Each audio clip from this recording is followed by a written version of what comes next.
قرب قیامت کا سب سے عظیم فتنہ فتنہ دجال۔ وہ جب ظاہر ہوگا تو ایک خاص قسم کی سواری پر سوار ہو کر نکلے گا۔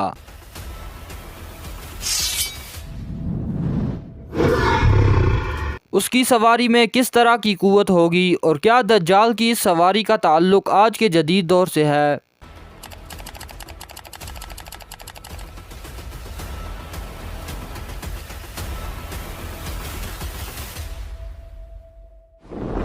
دوستو، دجال امت مسلمہ کے لیے سب سے عظیم فتنہ قرار دیا گیا ہے۔ حضرت آدم علیہ السلام کی تخلیق سے لے کر قیامت قائم ہونے تک کوئی بھی فتنہ دجال کے فتنے سے بڑھ کر نہیں۔ ہم پیارے نبی حضرت محمد صلی اللہ علیہ وسلم کی احادیث سے جان سکتے ہیں کہ دجال کے پاس کس طرح کی قوتیں ہوں گی اور ان شیطانی طاقتوں سے وہ کس طرح کی تباہی مچا سکتا ہے۔ لہٰذا حدیث کی کتابوں میں حضرت ابن عباس، حضرت عبداللہ ابن مسعود اور ابن عمر رضی اللہ تعالی عنہ سے دجال کی مخصوص سواری کے متعلق احادیث روایت کی گئی ہیں، جن کا مجموعہ یہ ہے کہ دجال اس وقت نمودار ہوگا جب لوگوں کی ایمانی حالت بہت کمزور ہو چکی ہوگی۔ دجال دنیا میں 40 دن گھومے گا۔ ان 40 دنوں میں ایک دن ایک سال کے برابر ہوگا اور ایک دن ایک مہینے کے برابر ہوگا، جبکہ ایک دن ایک ہفتے کے برابر ہوگا اور باقی ایام معمول کے مطابق ہوں گے۔ دجال ایک چمکدار گدھے پر سوار ہو کر نکلے گا جس کے دو کانوں کے درمیان کا فاصلہ 40 ہاتھ ہوگا۔ دجال اپنی اس سواری پر سوار ہو کر سمندر میں اس طرح داخل ہو جائے گا جیسے ایک گھڑ سوار اپنے گھوڑے پر سوار ہو کر ایک تنگ ندی میں داخل ہو جاتا ہے۔ اس کے لیے زمین سمیٹ دی جائے گی، یعنی وہ بہت تیز رفتاری سے سفر کرے گا۔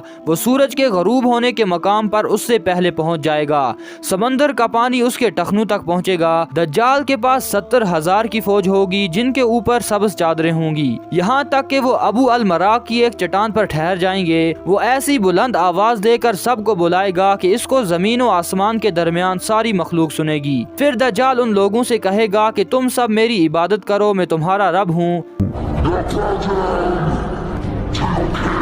اس موقع پر رسول اللہ صلی اللہ علیہ وسلم نے فرمایا، تمہیں یہ جان لینا چاہیے کہ تمہارا رب ایک آنکھ والا نہیں ہو سکتا، بھلا وہ جو دوسروں کو آنکھ دیتا ہے وہ خود کیسے بینائی سے محروم رہ سکتا ہے۔ اس بدبخت دجال کے ماتھے پر کافر لکھا ہوگا جسے صرف مومن ہی پڑھ سکے گا اور اسے پہچان لے گا۔ دجال اپنے گدھے پر سوار ہو کر ساری زمین پر گھومے گا۔ زمین کا کوئی بھی میدانی، صحرائی اور پہاڑی علاقہ ایسا باقی نہیں بچے گا جہاں وہ نہ جا سکے، سوائے مکہ مکرمہ اور مدینہ منورہ کے۔ اللہ تعالیٰ ان دو جگہوں کی فرشتوں کے ذریعے حفاظت فرمائے گا۔ دجال جب وہاں داخل ہونا چاہے گا تو فرشتے اس کا رخ پھیر دیں گے۔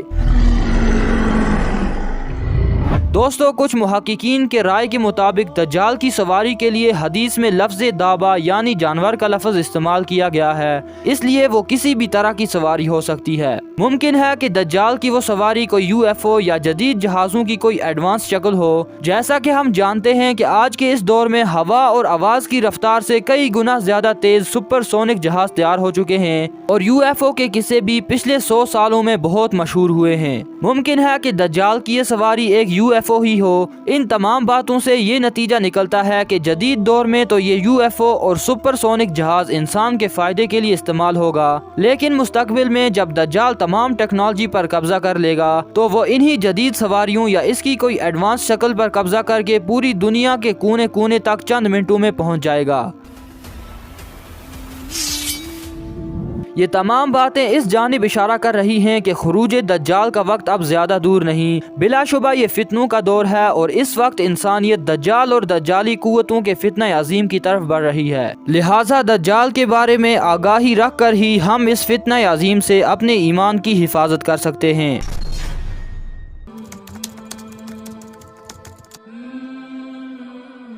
بنی اسرائیل تاریخ کی ایک ایسی قوم ہے جن کی طرف اللہ تعالیٰ نے سب سے زیادہ پیغمبروں کو مبعوث کیا، جو ہر دور میں اس قوم کی رہنمائی کرتے رہے۔ اللہ نے بنی اسرائیل کو ایک لمبے وقت تک دنیا کی باقی اقوام پر سبقت دی اور دنیاوی ترقی عطا فرمائی۔ بنی اسرائیل کو بے شمار نعمتوں سے نوازا گیا تھا اور مقدس سرزمین بھی عطا کی۔ اس کے باوجود یہ قوم اللہ کی نافرمان ثابت ہوئی۔ یہودیوں نے اللہ کی طرف سے بھیجے گئے بے شمار نبیوں کو قتل کیا اور ہر دور میں شرک میں مبتلا ہو گئے۔ جب اللہ تعالیٰ ان کو عذاب میں مبتلا مبتلا کرتا تو یہ لوگ اپنے پیغمبروں پر ایمان لا کر ان کی پیروی کرنے لگ جاتے۔ جیسے ہی ان سے اس عذاب کو دور کر دیا جاتا تو یہ اپنے وعدے سے پھر جاتے اور حق کا انکار کرنے لگتے۔ قرآن مجید میں بنی اسرائیل کی نافرمانی کے کئی واقعات موجود ہیں، جن میں ایک قابل ذکر واقعہ سامری جادوگر کا واقعہ ہے، جس نے بنی اسرائیل کو حق کے راستے سے بھٹکا کر انہیں ایک بچڑے کی پوجا میں لگا دیا تھا۔ روایتوں کے مطابق سامری کا اصل نام موسیٰ ابن ظفر تھا۔ سامری جس سال پیدا ہوا اس سال فرعون نے بچوں کو قتل کرنے کا حکم جاری کیا تھا۔ جب سامری کی ماں کو یہ خطرہ محسوس ہوا کہ فرعون کے سپاہی اس بچے کو قتل کر دیں گے تو اس نے اپنے بچے کو دور جنگل کے غار میں رکھ دیا اور اوپر سے پتھر کے ذریعے غار کو بند کر دیا۔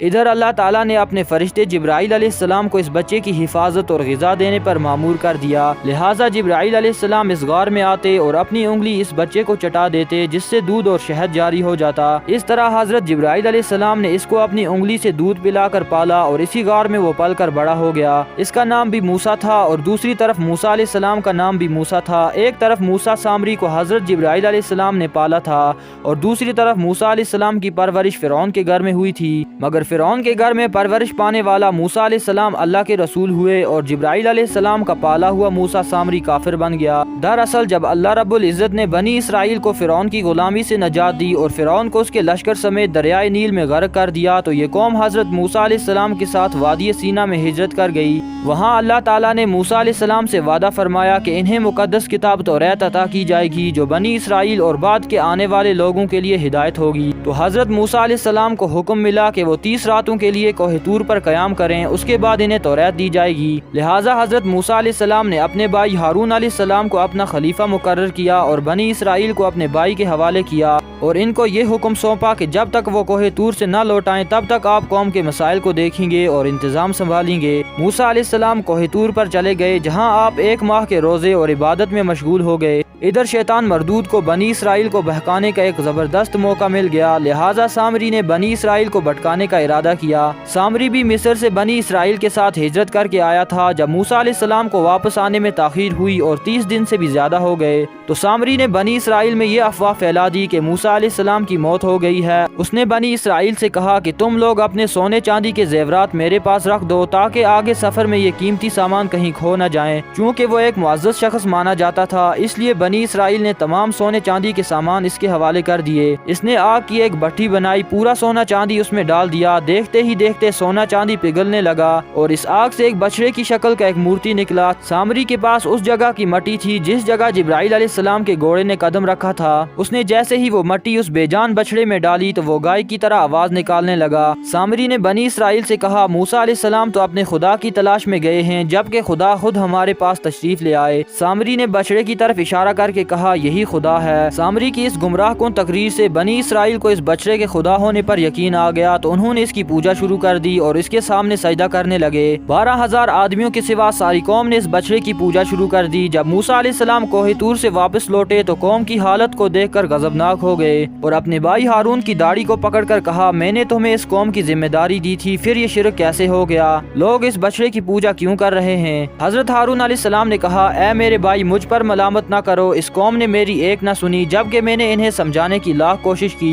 لیکن انہوں نے مجھے جان سے مارنے کی دھمکی دی کیونکہ میں ان لوگوں میں شامل نہیں ہوں۔ موسیٰ علیہ السلام کا جلال جب کچھ کم ہوا تو آپ نے اللہ سے اپنے بھائی کی بخشش کی دعا کی۔ بنی اسرائیل نے جب موسیٰ علیہ السلام کو دیکھا تو وہ بہت شرمندہ ہوئے اور اپنے اس شرکی عمل پر ملامت کرنے لگے۔ موسیٰ علیہ السلام نے سامری سے پوچھا کہ تو نے اس قوم کو باطل معبود کے پیچھے کیوں لگا دیا؟ تو سامری نے کہا میرے نفس نے مجھے اس کام کے لیے مجبور کیا تھا اور یہ میرا دھوکہ تھا۔ موسیٰ علیہ السلام نے اس بچڑے کو جلا کر راکھ کر دیا اور اس کے ٹکڑے ٹکڑے کر کے سمندر میں بہا دیے اور اللہ کے حکم سے موسیٰ علیہ السلام نے سامری کو بنی اسرائیل سے نکال دیا اور کسی کو بھی یہ حق نہیں دیا کہ اس کے ساتھ رابطہ رکھے۔ بعض مفسرین نے لکھا ہے کہ سامری کا جرم ثابت ہونے کے بعد موسیٰ علیہ السلام نے بد دعا کی اور اللہ نے اسے ایک ایسی بیماری میں مبتلا کر دیا کہ جب تک وہ زندہ رہا اس کے قریب کوئی نہ جاتا اور اس طرح وہ ذلت کی موت مر گیا۔